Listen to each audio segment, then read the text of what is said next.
뉴스룸을 시작합니다. 오늘 새로 나온 확진자 수도 260명이 넘습니다. 방역당국이 발표한 최근 2주간의 하루 평균 확진자 수는 160명을 넘어섭니다. 직전 2주와 비교해서 13배 넘게 늘었습니다. 400명이 육박한 어제와 오늘 나온 확진자 수를 빼고 계산했는데도 이렇습니다. 거리두기를 3단계로 격상하는 걸 더 이상 머뭇거려선 안 된다는 목소리가 커지는 이유입니다.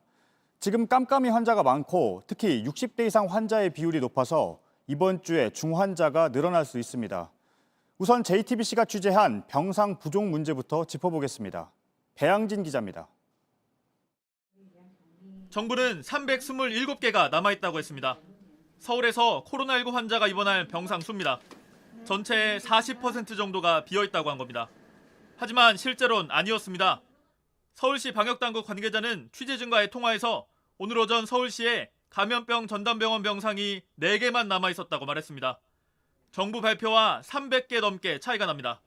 가장 많은 병상을 확보한 서울의료원으로 가서 확인해봤습니다. 중앙재난안전대책본부는 서울의료원 7층부터 13층까지 병상이 약 380개 있다고 했습니다. 그러나 실제로 확인해보니 7층에는 상황실이, 8층에는 일반 환자 병실이 들어서 있었습니다. 이곳에 있던 병상 200개엔 코로나19 환자가 입원할 수 없는 겁니다. 인력이 부족해 환자를 더 받기 어려운 곳도 일단 쓸 수 있다고 계산했습니다. 2인 1실로 환자를 받던 서울 서남병원은 오늘부터 한 병실에 4명씩 받기로 했습니다. 병실은 그대로인 상태고 그냥 한 병실에다가 계속 환자만 더 집어넣고 있는 상황이어서 인력이 좀 버틸 수 있는 상황은 되시는 건가요? 아니죠. 저희가 이제 시립병원이다 보니까 정부가 병상이나 인력이 얼마나 남아있는지 정확하게 파악하지 못하고 있다는 지적이 나옵니다.